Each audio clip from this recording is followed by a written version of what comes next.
Hey guys, welcome back to my channel. My name is Xochitl. If you are new here, don't forget to hit that subscribe button so you can keep up with the rest of my videos. Today, I wanted to do something a little bit different, something I kind of get asked a lot in the DMs. So I wanted to do a video on how to grow your YouTube channel, tips, maybe some, I don't want to call them mistakes, but some things I maybe wasn't doing in the beginning a lot. And I feel like since I started doing them was really helping. Also, apologies if in the background you hear people yelling. Frankie and his friends are playing a Mario Kart, so you know how it goes, so sorry if there's some adult words being used, but I mean, it happens when you get hit by, a turtle shell or something. Anyway, so the first main thing I think that you probably hear across the board that's really going to help grow your channel is to post consistently. And let me tell you, this is something that took me years to basically do. So if you guys aren't familiar, or if you want to go and see the first cringe-worthy video that I ever posted on YouTube, it was in 2014. You're watching this in 2020 or who knows when later. But in 2014 is when I finally decided to, post my first video. And honestly, I graduated college. I'm still working a full-time job. And I really was not consistent. I was just kind of like, this is just something I want to do. I'm going to try it. And I was maybe posting maybe once a week. So it's like, 4 videos a month or something.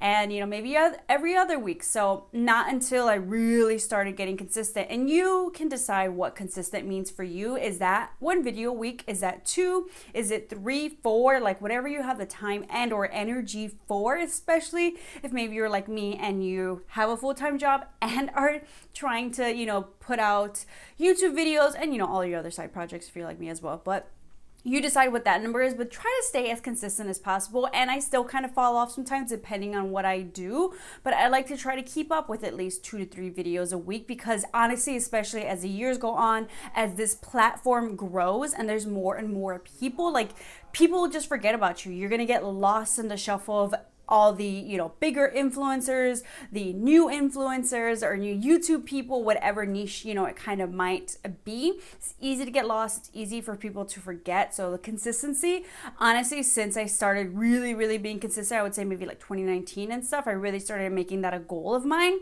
I really saw my channel grow. So biggest tip from me to you, at least 2 to 3 times, whatever you can kind of do. If you can create a schedule even, go ahead and do that. I can't. I somewhat try to have a schedule, but I can never commit to being like every Tuesdays and Thursdays. Some people do that so people can look forward to it. But I feel like given just my full-time job and all my other side projects, I can't do that. If you can, even better. The next big tip that I have, especially if you're someone like me and you're like, I'm gonna do this new thing, and you get really obsessed and sucked in, you're like, and I need this and this and this. I think what's going to help you, especially if you're not sure, you're like, I wanna start a food channel, I wanna start a makeup channel. Start small and then grow. I'm glad I did. It's less, not intense, it's just less intimidating. I don't know. So basically I was like, you know what? I want to try this. I didn't buy all the fancy equipment or anything. I started small. I was like, what do I have? This is 2014. iPhones weren't that great yet. But I had, the Canon PowerShot camera. Remember everybody? Like my little pink camera. And it didn't even have like a flip screen. I used like a mirror behind it so I can see myself, that I was like focused. And for lighting, I remember I was living at my dad's house at the time, and not until I moved out did they actually put a light in that room. So I didn't even have a light. I had like a lamp that worked in that room. But so I was like, crap, okay, how do I do lights? So I'll try to insert the photo here, started from the bottom. But basically I was like watching like kind of hack videos of how to create like box lights, on a major budget. And so I bought those WERK clamp lights from Home Depot, and I put shower caps over them, and those were my lights when I first, started.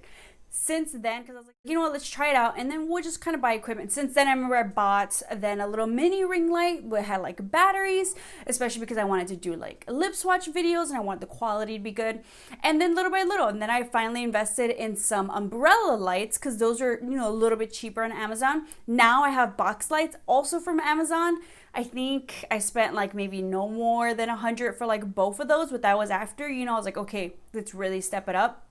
And then when I was using my little Canon PowerShot, and my mom, after I think about a year or something, she's like, hey, I want to buy you a camera. I was like, I'm not gonna say no.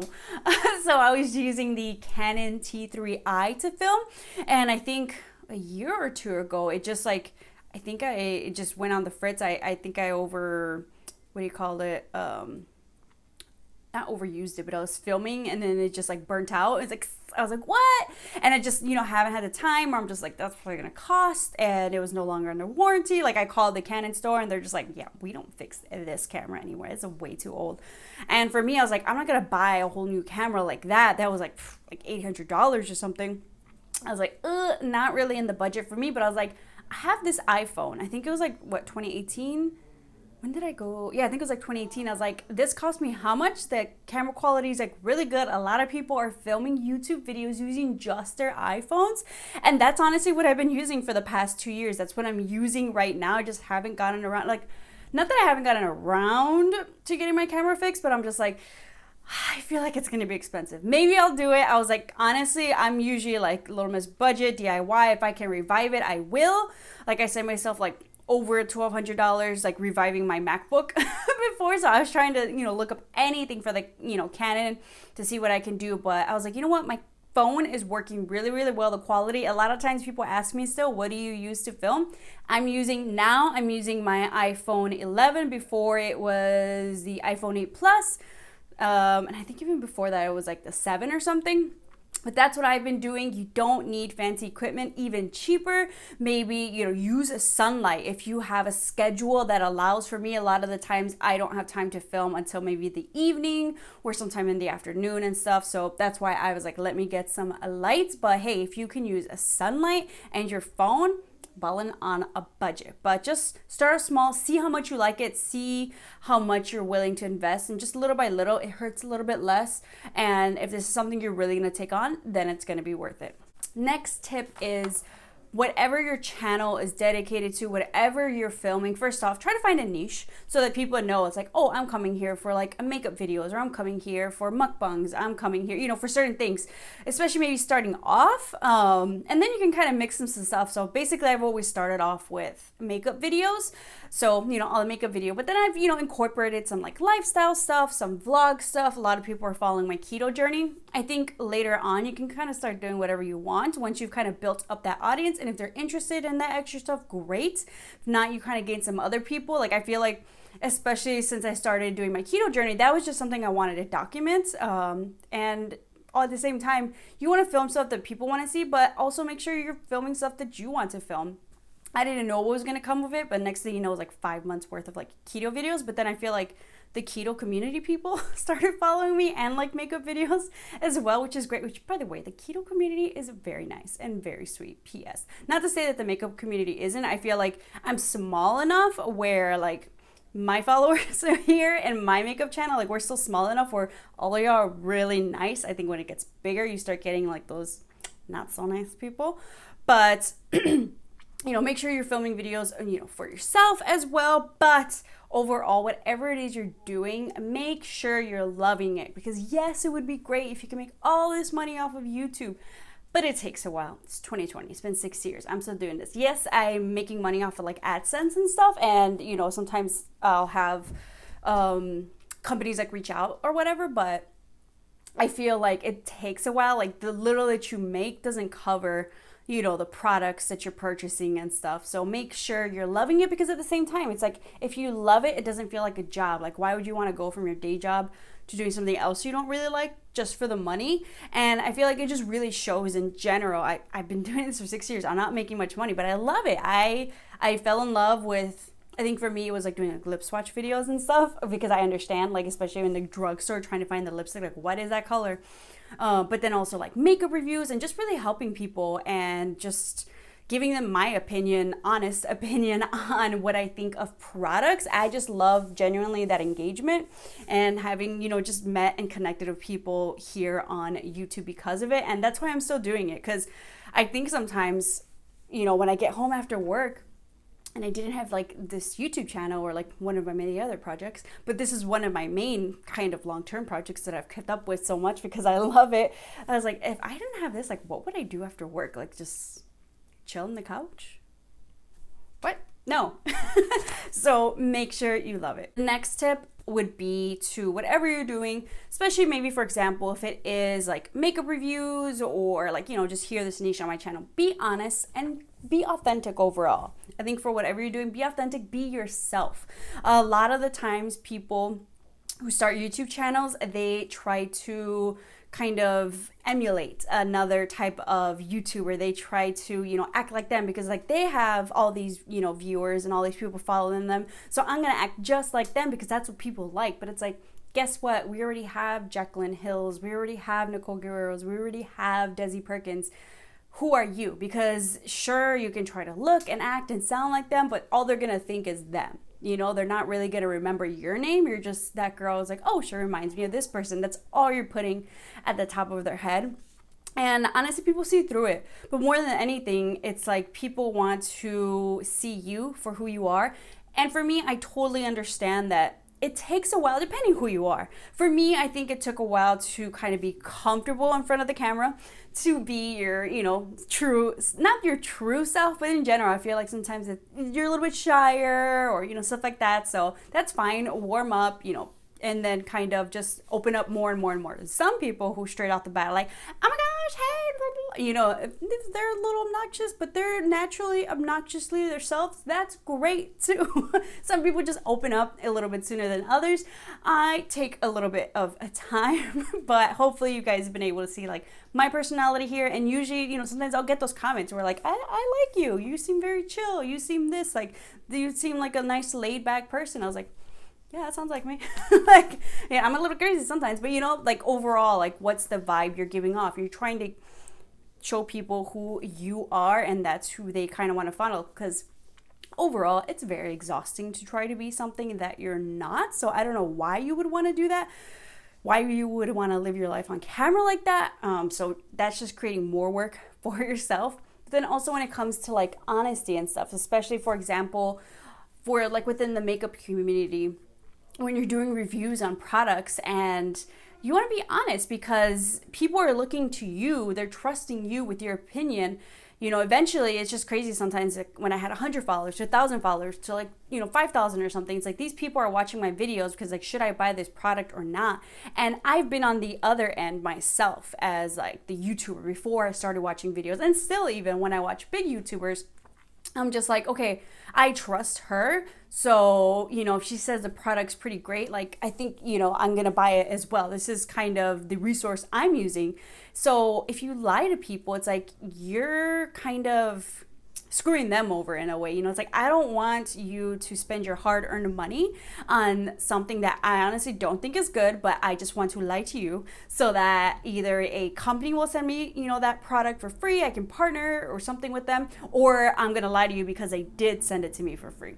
I feel like having those boundaries, having that understanding, and just being honest overall. Like I get it, there are some people where they say money talks and, you know, all this stuff, like they're gonna pay me so I'm gonna say I love it. It's like, I get it, but I can't, you know, like you have to be like true. Like, why would you want to screw people over? Like I just thinking about like myself as a consumer, and you know, like I don't know, I just couldn't do it. There are some people who are like, yeah, money talks.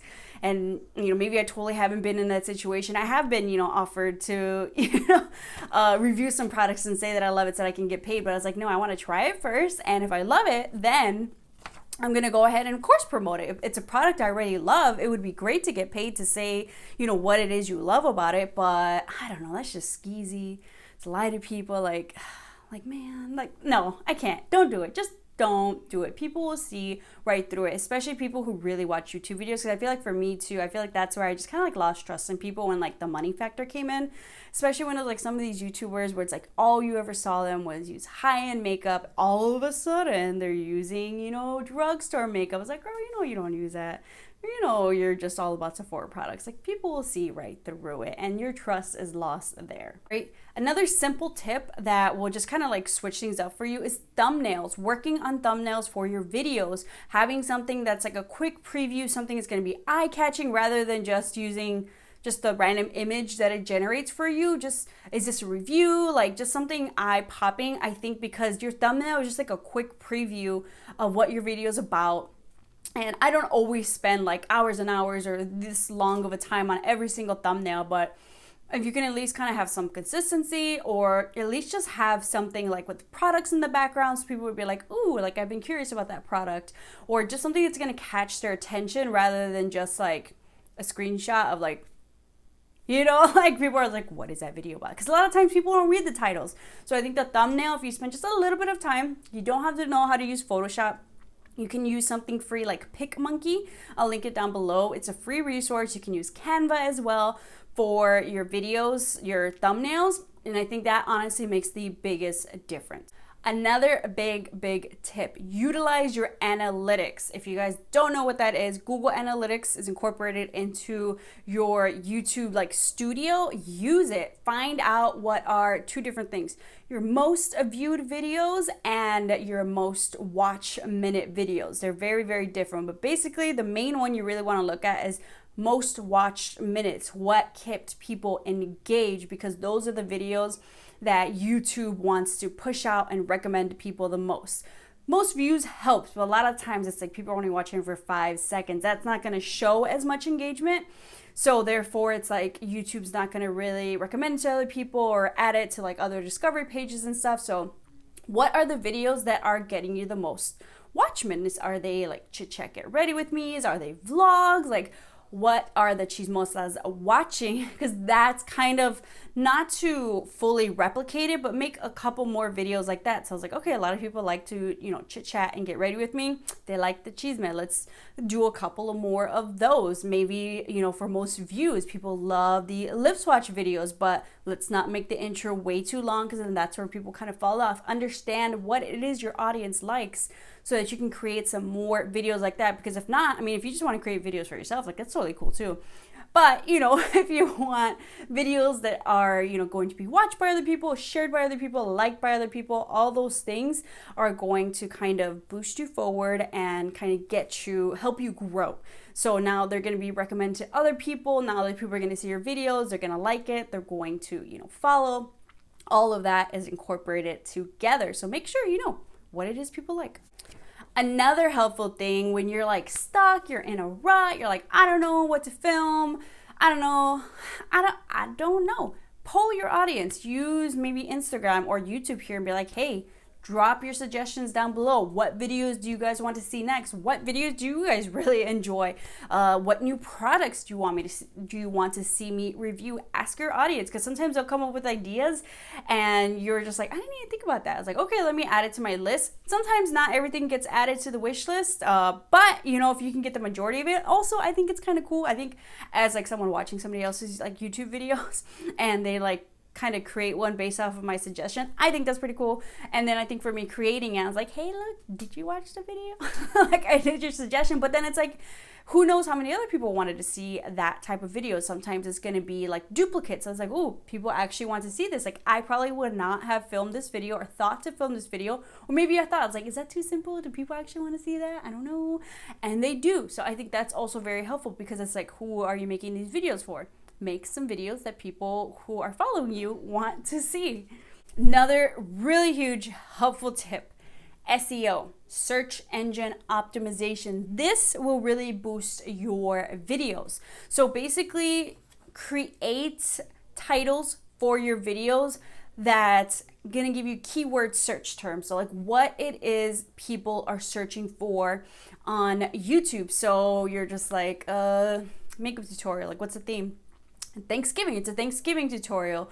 Putting in other, you know, Turkey Day tutorial. Like, what are some terms people are going to try to look up to find that type of video? If it's a review video, it's like, what are the first things people are going to do? L'Oreal Infallible Stay Matte Foundation, L'Oreal Stay Matte Foundation. You know, like what are the different variations that people are going to try to search that video? So you can maybe put like your top one as a title.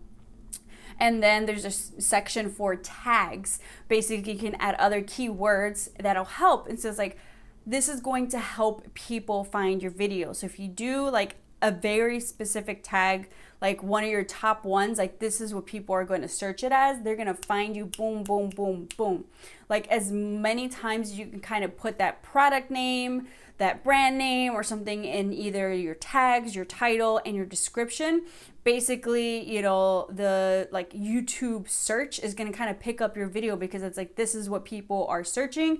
This video has a lot of that, so it's going to pick it up. Honestly, since I switched and learned SEO and keyword search terms like that, I feel like has been a major boost to people finding me, because I'm like, I don't even know if I'm a micro influencer. I think I saw the term nano influencer because it's like, I will see like some people who call themselves micro influencers and they're like 80,000 people. I'm like, what am I then if I'm at like 14 or even like 10,000 influencers and stuff? So it's getting even harder and harder for people to find the small guys like us. So any little thing helps, but specifically search words, search terms, keywords is going to make a big difference in how you get found versus, you know, getting lost in between the you know, big guys, the ones that YouTube's already recommending their videos.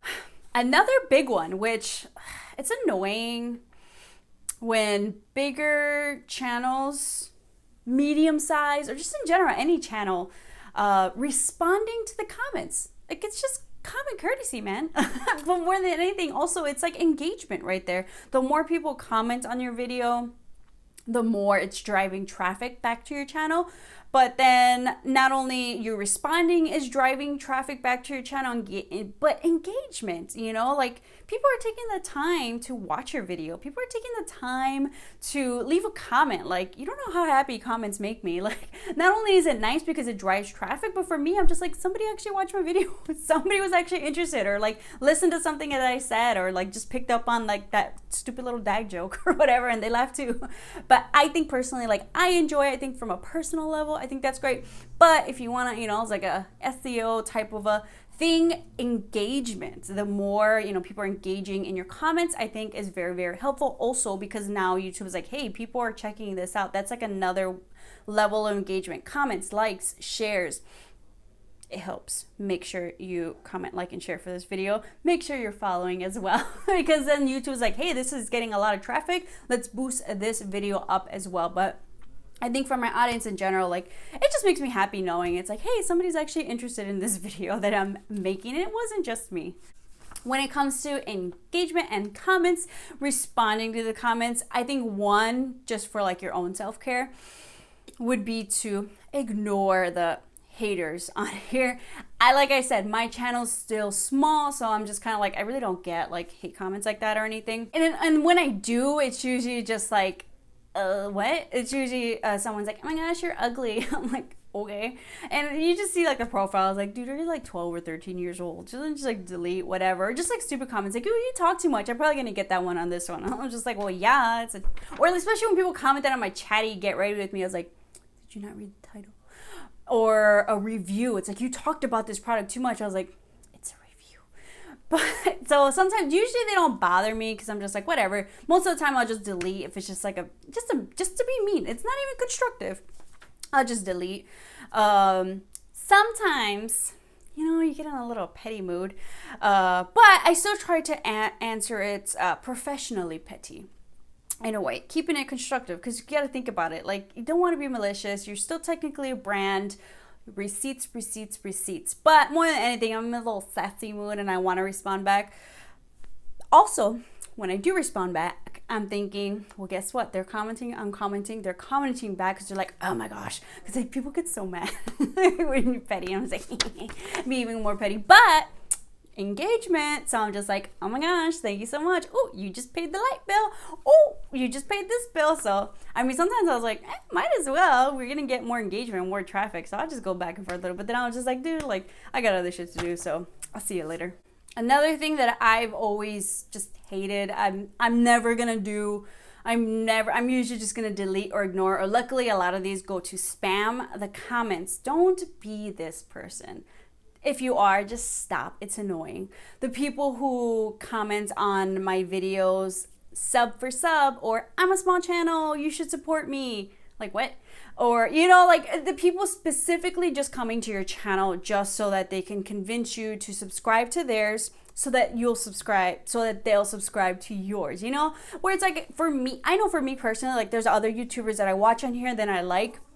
I'm not a huge commenter. That's just not me. But like I try to, you know, a little bit more here and there. But I'm just like, if I'm following you, it's because I want to follow you. It's because I like your stuff. I'm not going to be like, and by the way, you know, like I'm also a YouTuber. You should check me out, or, you know, shout me out, or, you know, whatever. But it's like, girls, like I've worked hard to, you know, kind of do all this, and you just want me to like add you, or you just want to kind of get the easy way, you know, kind of there. But more than anything, what I hate about those subs for subs, it's just like, you can see who does sub for sub, you know, because they're the people where it's like, yes, they have a lot of followers for like a week or two until that other person unfollows them and then they unfollow them, but there's no engagement, there's no comments, you know. So it's like, you're really not growing, because the platform also takes into consideration your engagement, you know. So, and that's what a lot of people do. They sub to you so that you'll sub to them, and then they'll unsub, and, you know, just keep going down the block for other people. I think that's just annoying.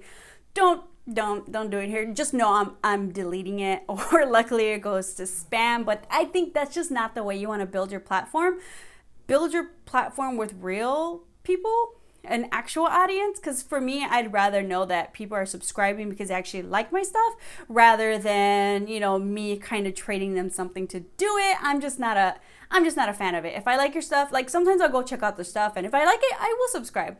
It's very rare that I do, because that's usually it, you know. But instead of spending your time trying to do sub for sub, work on your channel, work on your content, and, you know, respond to, you know, the people on your platform. That's all I'm saying.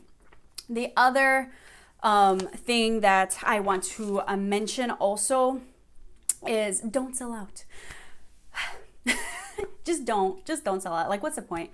I feel like you're a brand. People are trusting your opinion, and there's going to be a point where a lot of companies start reaching out to you. I feel like even for micro influencers, a lot more companies are reaching out, because a lot of people realize that, you know, the audiences aren't really buying what the bigger channels are selling, because people have caught on. They know how it works now. They know, you know, that people are getting paid to talk about products. So now they're reaching the micro influencers like me, who have built that trust in those communities, because they're like, hey, she's smaller, she hasn't been bought out yet, so let's try to pay them less and, you know, try to get them that way in their, you know, smaller pool of people. So there'll be like a lot of brands just like, hey, we'll send you some product for you to, you know, say that you like on your channel and use. And a lot of times people just want to like, I want free product, or I want a partner, I want $100, or, you know, something like that. But it's like, are you willing to say that these diet pills worked for you and that's why you lost the weight? Or the day that you see me pushing flat tummy tea, you know, is a day, you know, I've sold out. I feel like your people are trusting you, so you should be very specific about what brands you partner with, what products you kind of partner with, and talk about here on your channel what like brand deals you do. Because if you take everything, it's like, are you credible anymore? People just stop trusting you, stop believing you. So if you, to protect your brand and also just your credibility as a person in general, make sure you're liking the product. Don't be a sellout. I get it. Money talks, but still, at the end of the day, would you rather get a bunch of money from a bunch of different brands, or save it, you know, to really find that one partnership, or the one, like that small pool of partnerships that actually align with what you're doing, make sense with what you're doing, and get paid off that way, you know, type of a deal, because you're being like honest about it. I don't know, but don't do it. Don't do it. Don't do the teas. Don't do the gummies. Just don't. Finally, the last tip that I have for anybody, you know, trying to start and grow their channel, any tips, just do it. Just start. it's going to be awkward. It's going to be weird. It's not going to be perfect. For those of you who are waiting for it to be perfect, it's not going to be perfect. Even when you're in it, it's still not going to be perfect. It's always going to be something you can do, but the only way you can get better is by just starting and improving from there. So just go for it and give it a while, and you can go back and just cringe at your very first video, because any YouTuber on here doesn't not cringe at their first video. So just do it and see where it goes. See if you like it. Start small, grow from there. If you happen to have all like this equipment, even better, but just take your time, do you, make sure you're enjoying it, and it'll pay off in its own way, whether it's monetary or whether it's just like it makes you happy in a way. So that's all the advice that I have. Hopefully, you know, these tips are helpful for anyone wanting to start a channel. Maybe they started, you're feeling a little bit stuck, like what else you can do, how can you grow your followers, and more than anything, just don't get too stuck into the numbers. Luckily, sometimes when you're too busy to even think about it, you're just like, oh, hey, look, we've grown. Just kind of keep doing what you're doing, improve, make some tweaks here and there, and I think hopefully you'll be satisfied with the results. But thank you guys so much for watching. Don't forget to hit the subscribe button to keep up with some more of my videos, and I'll see you all next time.